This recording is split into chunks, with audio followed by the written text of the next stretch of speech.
bom dia! E aí, estão preparados para mais uma aula de EBD? Hoje a gente vai fazer uma análise sobre Jesus e as suas últimas orações. E aí, vamos lá?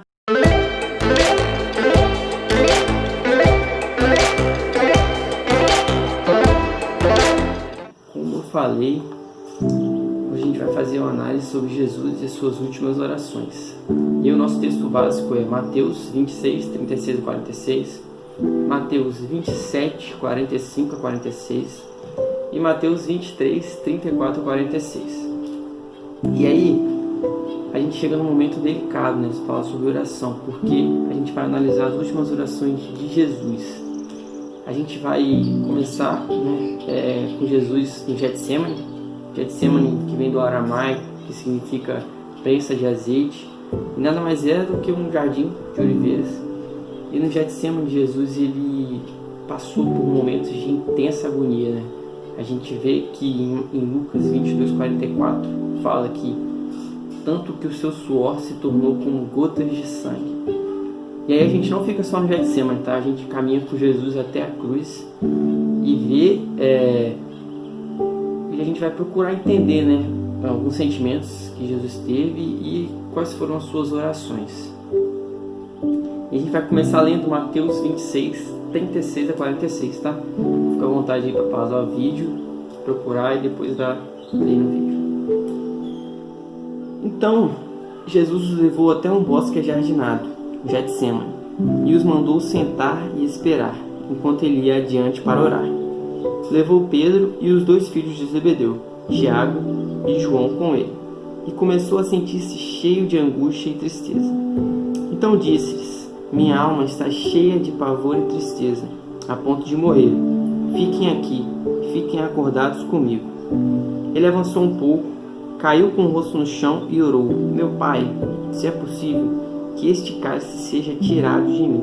Contudo, eu quero a sua vontade e não a minha. Depois voltou aos 3 discípulos e os encontrou dormindo. Pedro, chamou ele: vocês não puderam ficar acordados comigo nem mesmo 1 hora? 41. Fiquem atentos e orem, de outro modo a tentação vencerá vocês, pois o espírito na verdade está disposto, mas como o corpo é fraco. Outra vez ele os deixou e orou: meu pai, se este cálice não puder ser tirado de mim, então cumpra-se a sua vontade. Ele voltou aos discípulos novamente e os achou dormindo, porque os olhos deles estavam pesados de sono. Por isso ele voltou à oração pela 3ª vez, dizendo novamente as mesmas coisas. Então veio aos discípulos e disse: agora durmam e descansem. Mas não, chegou a hora. Eu sou entregue nas mãos de homens pecadores. Levantem-se, vamos andando. Vejam, aí vem um homem que está me traindo. Ou seja, a primeira análise que a gente faz está aqui em Mateus 26, 38, que ele chega para os discípulos e fala: minha alma está cheia de pavor e tristeza, a ponto de morrer. Fiquem aqui. Ou seja, ele chegou para os discípulos e falou: gente, estou muito triste, preciso de vocês aqui nesse momento. E ele não teve medo nenhum de ser mal interpretado por isso. Mas como assim, João, ser mal interpretado? Para analisar. Jesus estava com Pedro, Tiago e João. Pedro, Tiago e João participaram da pesca milagrosa. Pedro, Tiago e João, eles viram Jesus ressuscitar a filha de Jairo.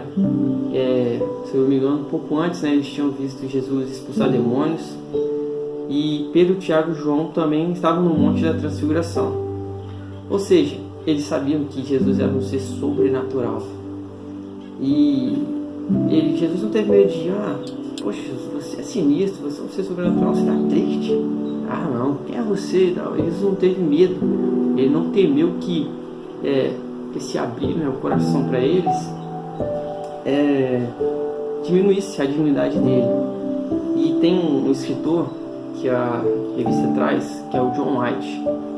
E o John White ele falou que isso indica muito a necessidade humana, né, da parte de Cristo. Cristo veio como um homem e por ter grandes responsabilidades vindo, essa necessidade humana dele, ele necessitava de apoio e compreensão humano também. E como que a gente pode trazer isso, né, pra gente? Todo mundo aqui passa por pressão, tem responsabilidade, trabalho, casa. E, cara, a gente precisa, isso é uma necessidade de nos abrir com os outros, né? Para isso que serve a igreja também. Você que é um líder, cara, não existe super líderes, não existe super pessoas. Todo mundo precisa disso, de apoio e compreensão. Então não fica achando que, tô triste, cara, mas não vou me abrir com ninguém porque vai diminuir minha autoridade, vai diminuir o meu peso da minha palavra. Não. Se Jesus, ele chegou e se abriu humildemente com os discípulos, cara, fica à vontade, claro que você vai saber, né, as pessoas que você deve abrir. Mas o primeiro ponto é esse, que a gente viu que Jesus estava com medo, Jesus estava angustiado e não teve medo de expor isso aos discípulos, né? O segundo ponto que a gente vai tratar agora, que já é a primeira oração de Jesus no Getsemane, que está lá em Mateus 36, 39. Ele avançou um pouco, caiu com o rosto no chão e orou: meu Pai, se é possível que este cálice seja tirado de mim, contudo, eu quero a sua vontade e não a minha. Ou seja, quando a gente olha quando a gente analisa esse se possível, a gente vê que Jesus estava sendo tentado, né? Estava tentando. Mas quando a gente fala de tentar, tentação, a gente só lembra de 40 dias no deserto, né? Se eu não me engano é Lucas 4 e Marcos 4, Mateus 4 e Lucas 4. Mas aqui no Getsemane Jesus também foi tentado, né? A gente pode ver que, olha só, Pai, se possível, ele pediu, né? Ele tinha um desejo: se possível, tira de mim este cálice, mas que seja feita a sua vontade. E aí Jesus estava lutando, né, entre fazer o que Deus havia determinado e o que ele estava sentindo. E toda vez que a minha vontade, que a sua vontade, ela entra em conflito com a vontade de Deus e a gente escolhe a vontade de Deus, isso aí significa a morte de Jesus em nós, né? Aquele carregar a cruz, tomar a cruz, que a gente pode analisar isso aí em 2 Coríntios 4, 10, 12 e João 12, 24. Eu vou ler aqui para vocês. 2 Coríntios fala assim: trazemos sempre em nosso corpo o morrer de Jesus, para que a vida de Jesus também seja revelada em nosso corpo. Pois nós que estamos vivos somos sempre entregues à morte por amor a Jesus, para que a sua vida também se manifeste em nosso corpo mortal, de modo que em nós atua a morte, mas em vocês a vida. E João 12, 24: digo verdadeiramente que, se o grão de trigo não cair na terra e não morrer, continuará ele só, mas se morrer, dará muito fruto. Vamos lá. O terceiro ponto, né, agora que a gente vai fazer uma análise, está em Mateus 26, 41. Que Jesus diz bem assim: fiquem atentos e orem, de outro modo a tentação vencerá vocês, pois o espírito na verdade está disposto, mas como o corpo é fraco. Ou seja, para pensar como tinha sido, né, a noite daqueles discípulos. Jesus chegou com eles e falou: hoje à noite um de vocês vai me trair, vamos cear, e seria a última vez que tomariam vinho com ele, que após aquela noite todos abandonariam ele. Pedro ficou revoltado e falou: não, que isso, Senhor, isso não vai acontecer. E falou: Pedro, você mesmo vai me negar 3 vezes até amanhecer. E Pedro falou: não, antes eu morro do que isso aconteça. Ou seja, tinha sido uma noite muito conturbada. Provavelmente o coração dos discípulos deve estar perturbado, a mente confusa, e eles não conseguiram resistir, né, a essa batalha contra o sono. E Jesus sabia que os discípulos precisavam entender o verdadeiro significado da palavra vigiar, que é realmente se tornar como um vigia, alguém que permanece atento, alerta e acordado. E aí mais pra frente, Mateus 26:44, ele fala que Jesus orou pela terceira vez, repetindo as mesmas palavras. Ou seja, a tentação ela não cessou de uma hora para outra.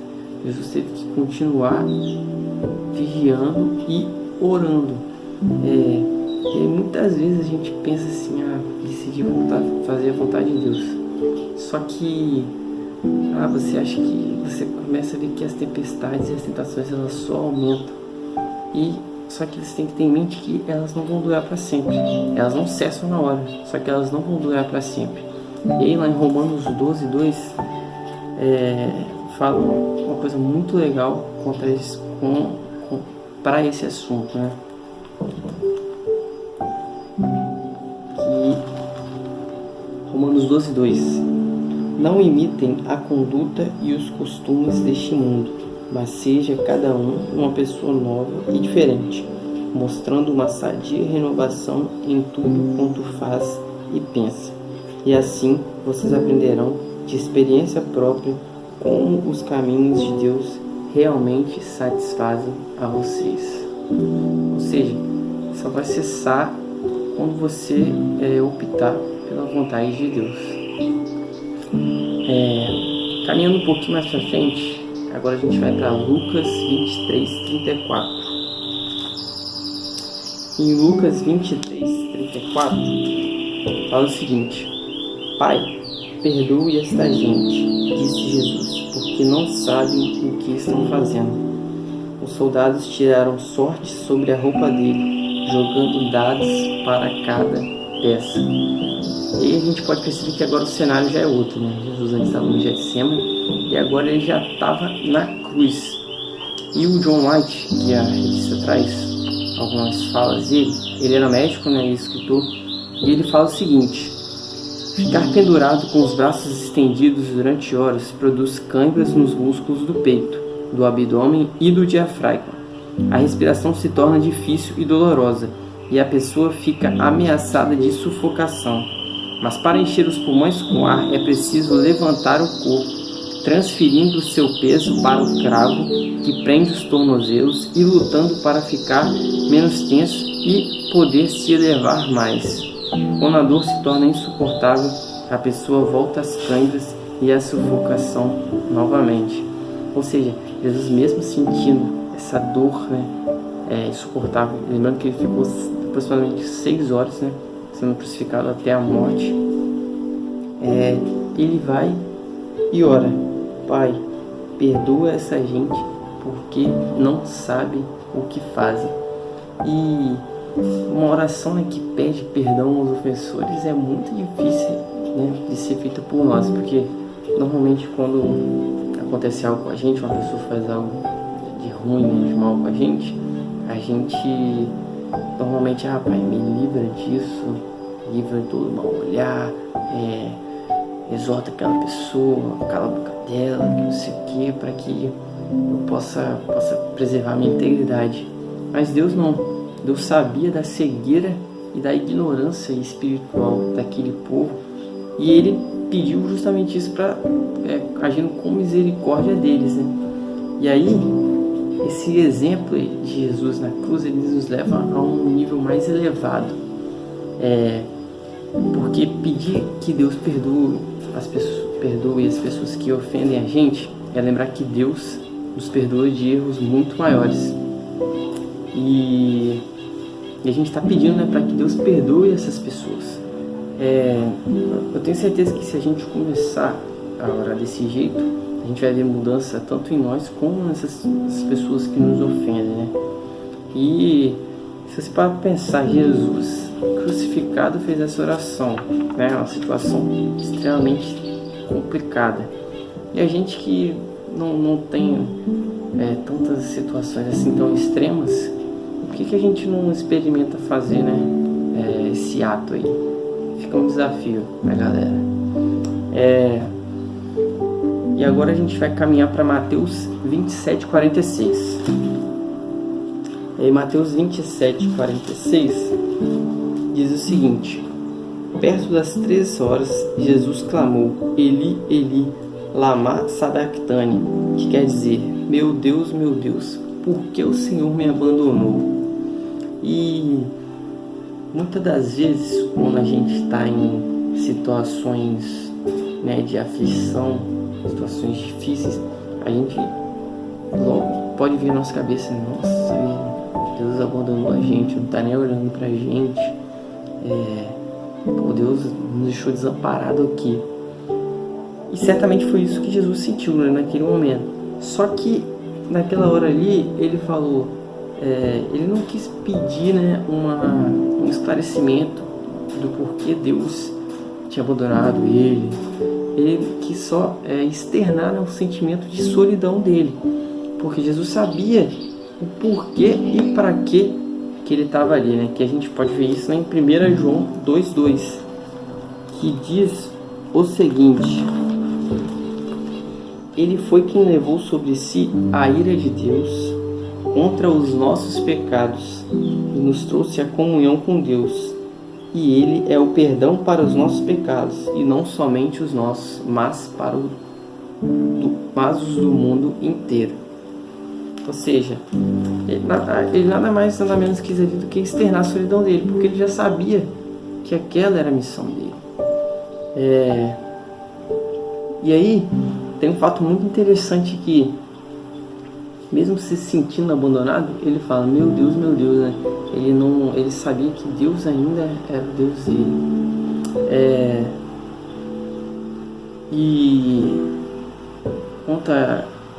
Eu quero deixar um versículo, né, para você que às vezes pensa que Deus me abandonou nos momentos de aflição lá. Dá uma olhada nesse versículo aqui, ó. Tá lá em Hebreus 13:5. Afastem-se do amor ao dinheiro, sintam-se satisfeitos com o que vocês têm, porque Deus disse, eu nunca abandonarei você, nem o desampararei. Em qualquer circunstância, nunca duvide da bondade de Deus, né? da grandiosidade de Deus, porque Deus nunca perde o controle. Na verdade, ali ele não tinha abandonado Jesus, ele só deixou que ele fizesse a sua missão, né? Que é para que ele veio o motivo para o qual ele veio ao mundo. E infelizmente, né, isso envolvia muita angústia, dor e solidão. Foram as coisas que ele sentiu. E caminhando mais à frente, a gente vai para Lucas 23:46. Vamos lá, Lucas 23:46.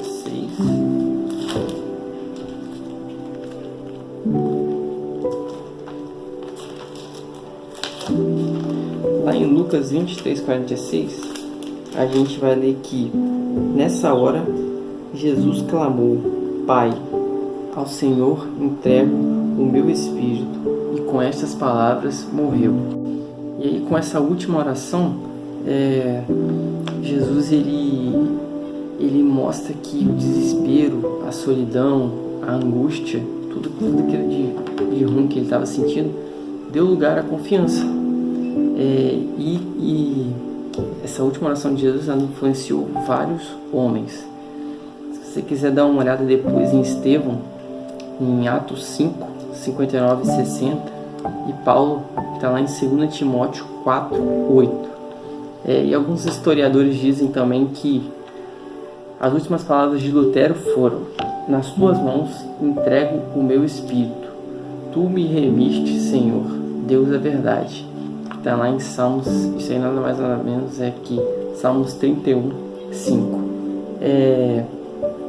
E aí Jesus encara, né, esse último momento da vida dele como uma oração que ela oferece consolo e segurança, né, para os discípulos e para todo o resto da humanidade que vinha depois. Porque se você parar para analisar, tem muito livro aí que ensina como viver, como ser próspero, como ser rico, não sei o que, mas nenhum livro ensina como morrer.